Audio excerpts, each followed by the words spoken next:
Coming up on IGI, the 2024 presidential primaries are just around the corner, and our all-star panel of experts will examine the importance of the Iowa caucuses in selecting a president over the past 50 years. Stay with us.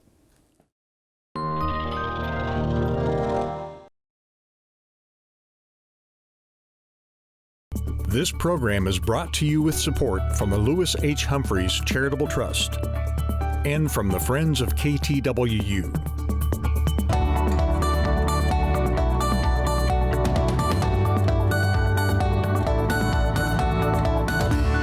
Hello and welcome to IGI. I'm your host, Washburn University Professor of Political Science, Bob Beatty.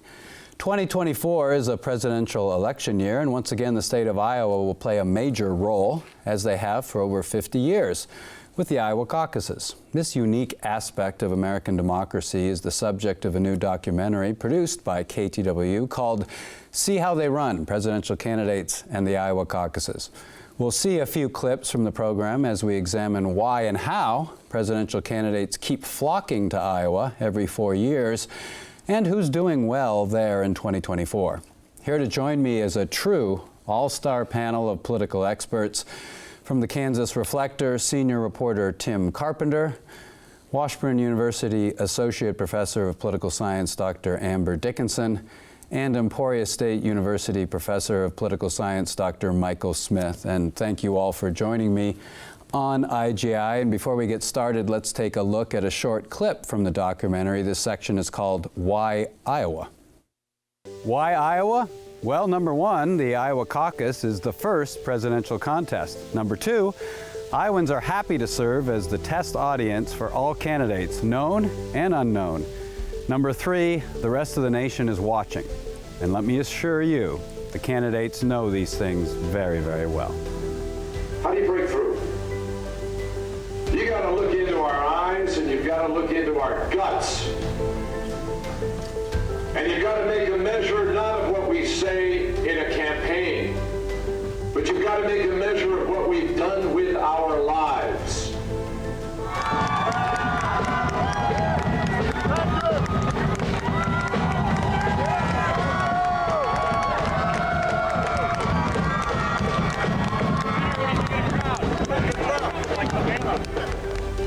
So God bless you, everybody. God bless you. Thank you.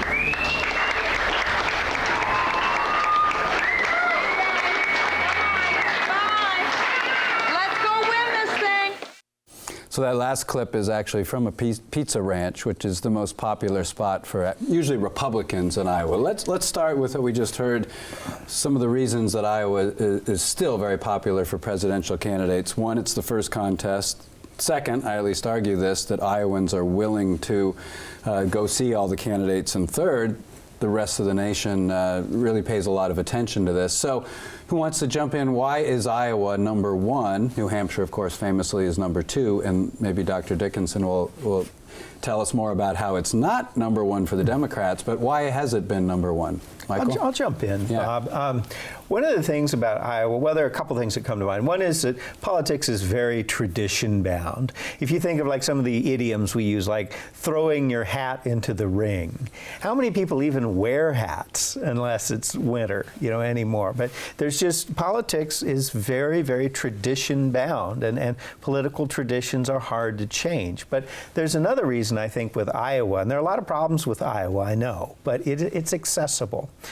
Some folks have asked, what if we had a national super primary, or if we had only regional primaries where all the states in a region voted together like Super Tuesday?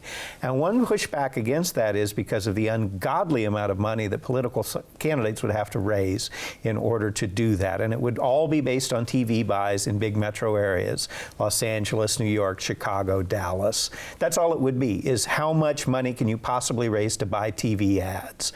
There's no way in the world you could actually get up on someone's front porch and meet that person, or go to the pizza ranch and have pizza or chicken with that person. Iowa's got a lot of problems, but one thing about it that is positive is that New Hampshire are these last little pieces of American politics where it's not just a contest to raise the most money and hire the best consultants and have the best databases. You actually get out there and you meet the voters face to face. So it's been first in the nation, the caucuses for both parties since 1972. Amber, there has been some change, at least for one party, correct? Mm-hmm. Sure, the Democrats don't participate in this at this point. In large part because it's pretty antiquated, and you've got a really conservative population, and this is a really good opportunity for members of the Republican Party to see who is more than likely going to be on the ticket. Although it's not highly predictive, we've seen plenty of cases in the past where people that are coming in third in the Iowa caucus end up being the president of the United States. So I think that while it is this long-standing tradition, I think that it is really outdated, and I can see why you have members of the Democrat Party not wanting to participate.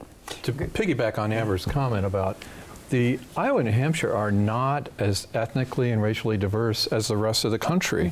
Not even close. It's a big problem. It's a bunch of white folks picking their candidates, and I think the Republicans like Iowa because there's a huge religious conservative community there that wants to vet the Republican GOP candidates, and New Hampshire can go up there and vet Democrats in a comparable way, perhaps. But it just seems like, why can't we just next election have Montana be about the Republicans, and we'll say Tennessee for the Democrats? Let's just move it around. Well, Michael made the point that Iowa has this political culture, and I argued that myself, is that other states might not show up in a coffee shop to see an unknown candidate 8 months before. Just as many strange county fairs in Tennessee and Montana and eclectic restaurants as in Iowa and New Hampshire. I think Tim just wants a funded trip to Montana. Yeah, But right. I think it's really important to note that Iowa would have to change their legislation on this, and I don't think that Iowa would be particularly motivated to do that. This is a really good industry for Iowa, and it's Iowa's time to shine, essentially, and so they're not going to be motivated to change that statute. In fact, New Hampshire also has legislation where it's the first primary, so Iowa's the first caucus, and they have state legislation. And the Democrats also wanted to change New Hampshire's place in the process, and New Hampshire said no.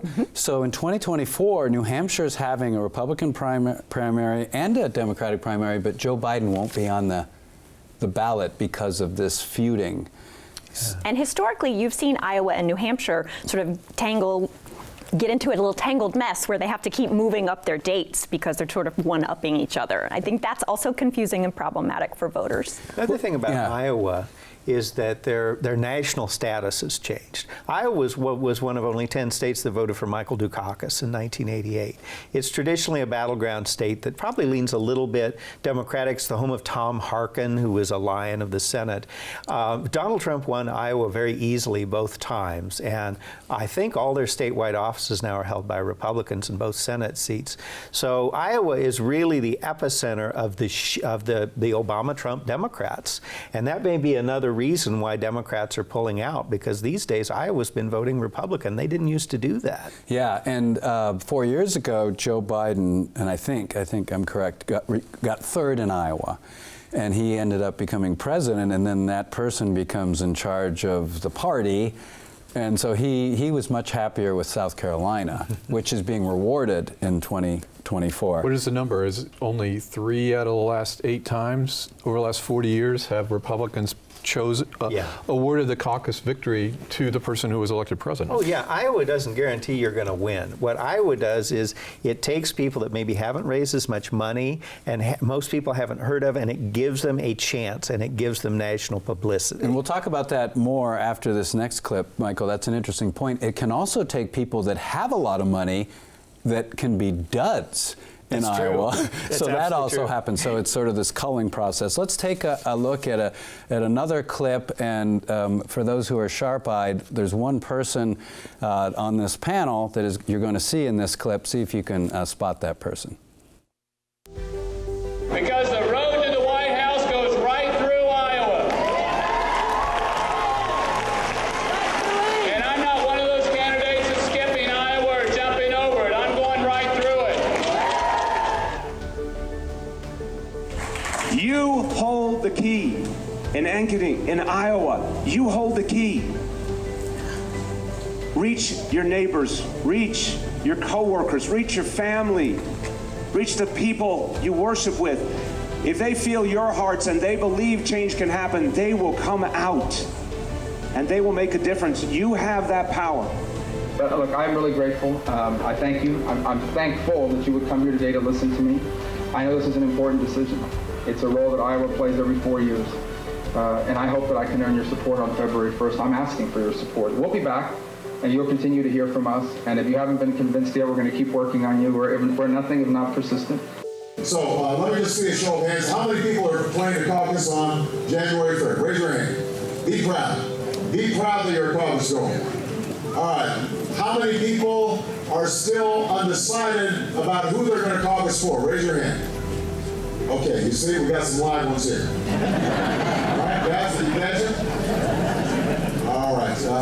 Hopefully we're going to reel them in.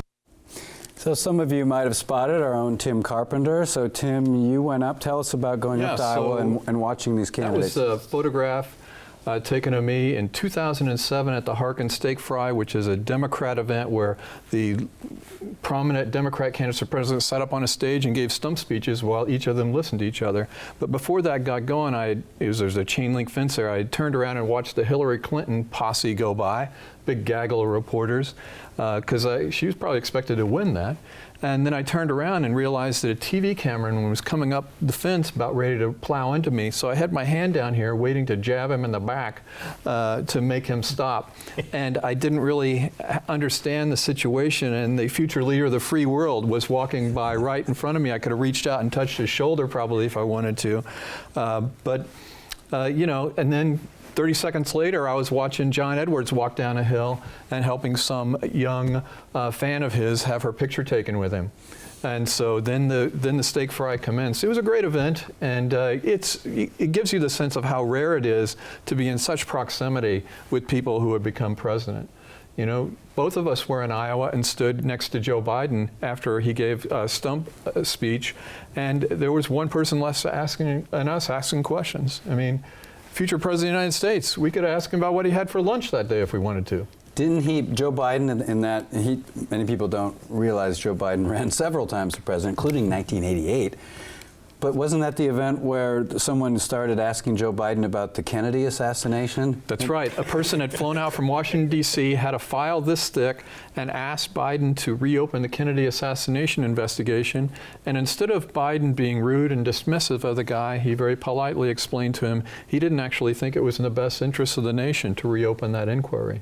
And I thought it was just it was just such startling thing. We see such raw conduct from some presidential candidates these days. For him to be so generous and nice to this guy that had maybe some quirky ideas, I just thought was really interesting. So it is Iowa, so yes, maybe the Democrats will go somewhere else in 4 years. But regardless of where it is, all these candidates, they go to Iowa. And whether they have a lot of money or don't have a lot of money, we saw clips of Marco Rubio, Kansas's own Sam Brownback, Barack Obama, Amber and Michael. What in the years of the Iowa caucus, what is it about candidates that why do they fail or bomb versus succeeding, and why are there surprises when we see someone emerge that we never expected? What is it about political campaigning, Amber? I think something that really strikes me with your film is how you can feel whether or not these candidates are being genuine. Yeah. I think some of them seem so rehearsed, and they seem like this is a line they've delivered in the mirror 100 times, or their debate coach has prepped them, or whatever the case may be. And I think that's palpable, and I think that it is an opportunity for people to be face-to-face with a presidential candidate. You know, nowadays, for the most part, your presidential campaign is using TV as a technological handshake, essentially. And so this is an opportunity for real people to be around them. And I think more than likely what you've got on your hands are some candidates are going to fare better because they're better with people. And that doesn't come out in their home state. Maybe their home state actually likes them. Oh, we love Senator what's her name.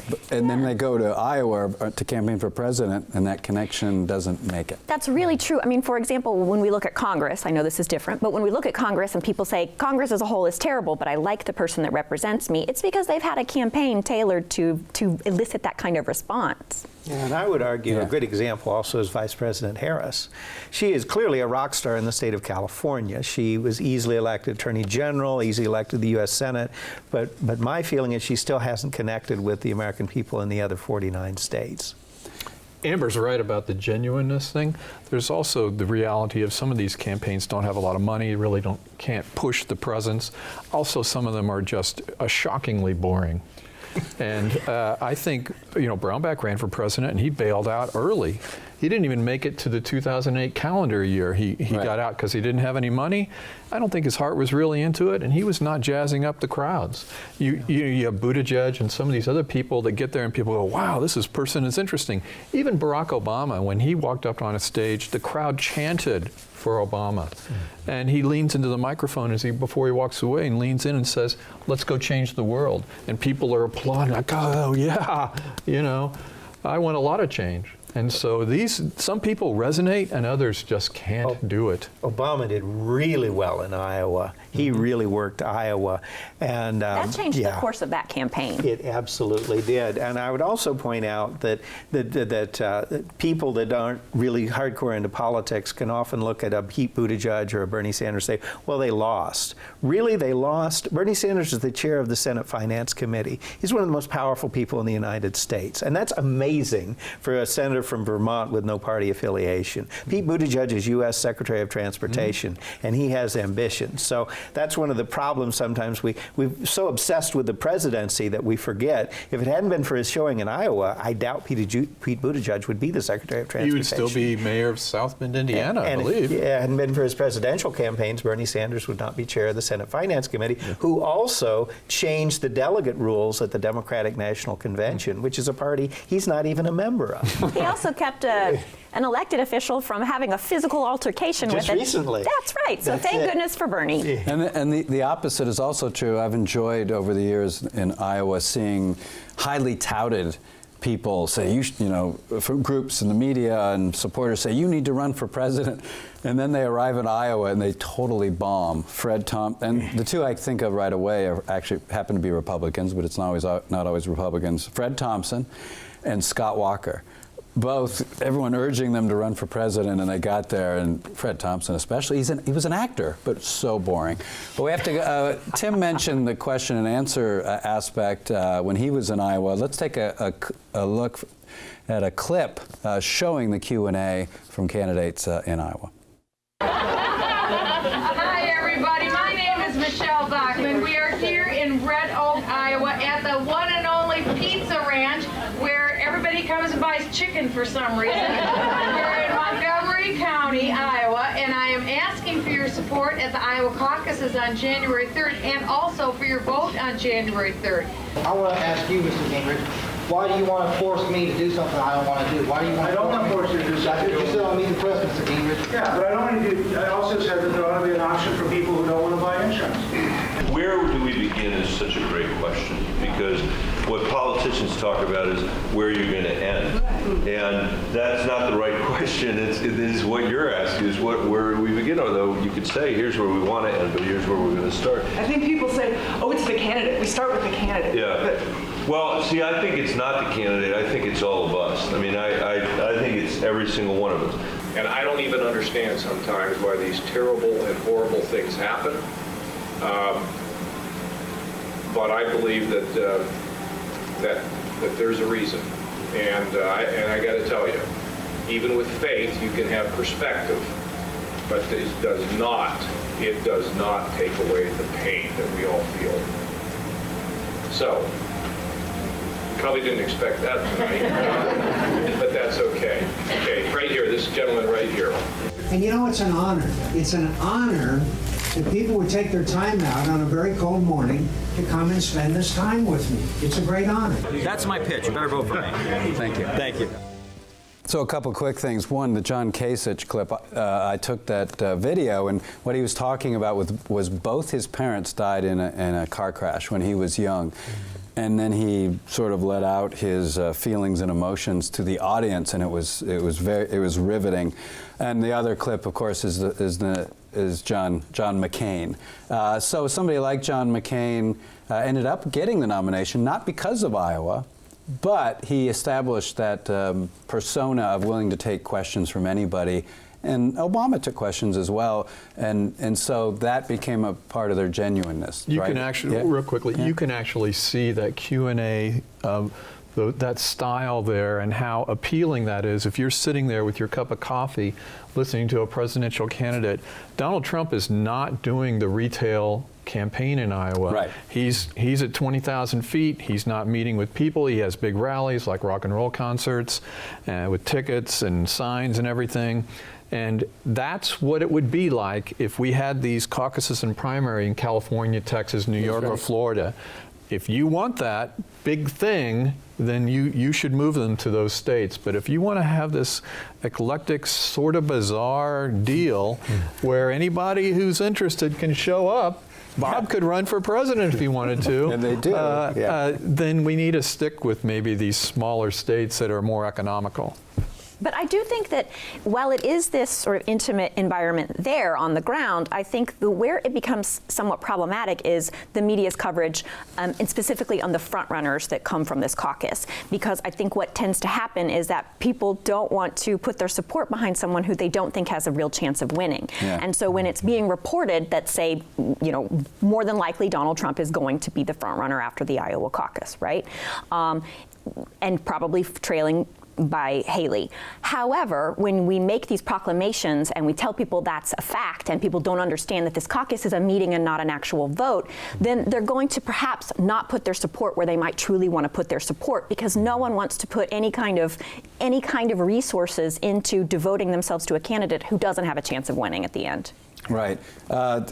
We're going to take a look at one more clip, and this one really is just entitled Fun. So if there's any comments after this one, you can let me know. But let's roll this clip. Jane Gephardt is, it's Dick and Jane. That's the first thing you got to get that out of the way right away. There are a lot of books on Dick and Jane. Dick and Jane run, see Dick and Jane do this, that, and the other thing. I think it's time for Dick and Jane to go to the White House.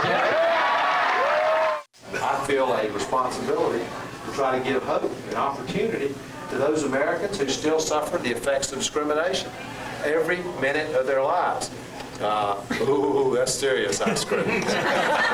My friends, I stood 5th from the bottom of my class at the Naval Academy.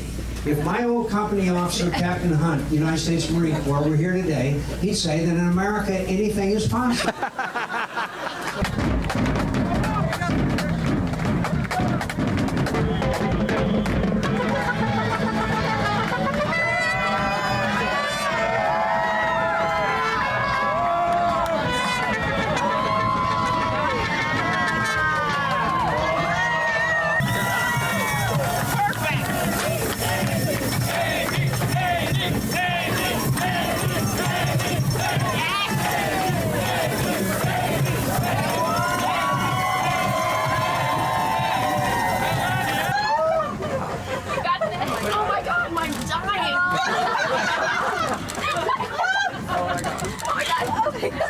Should we take a break?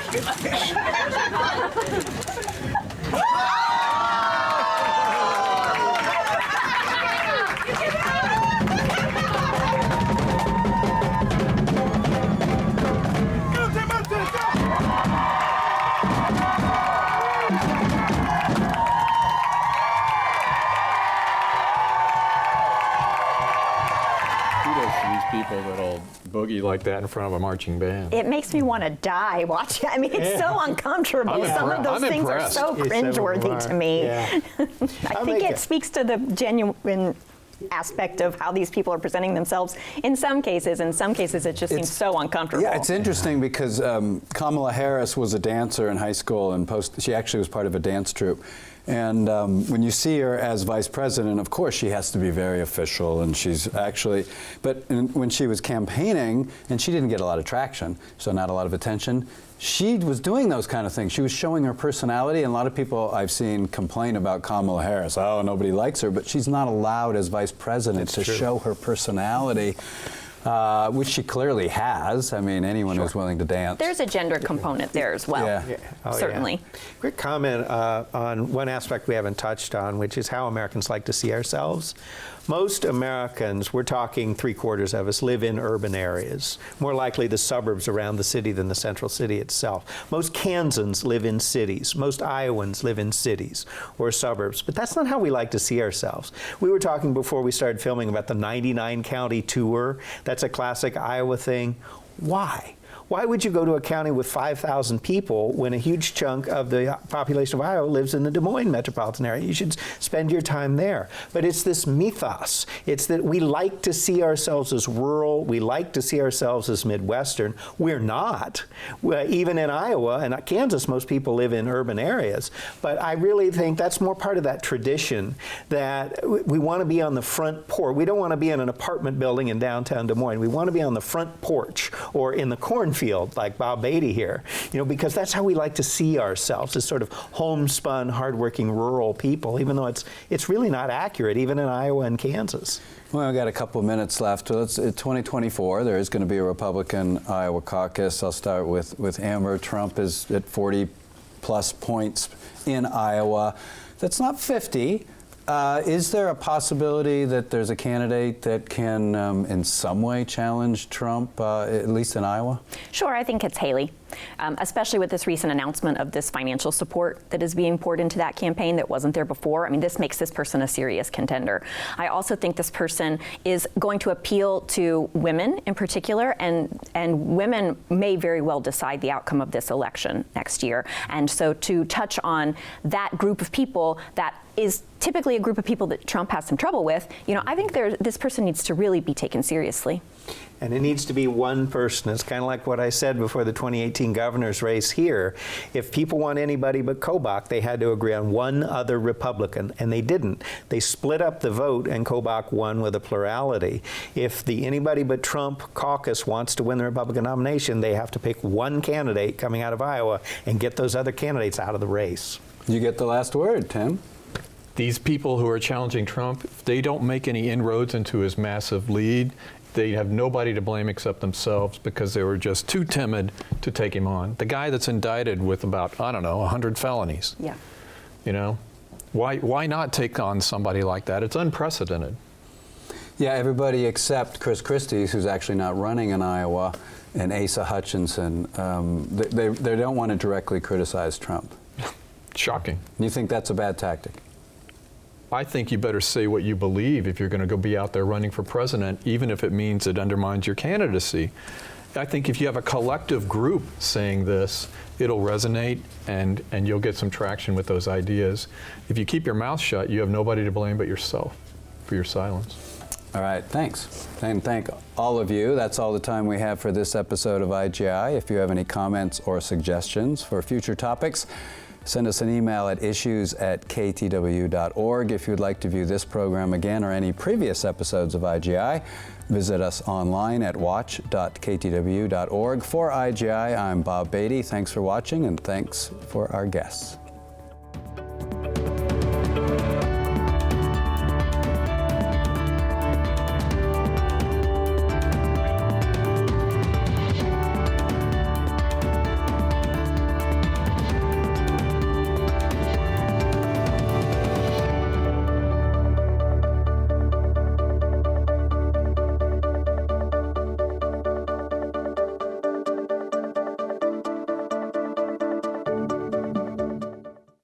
This program is brought to you with support from the Lewis H. Humphreys Charitable Trust and from the Friends of KTWU.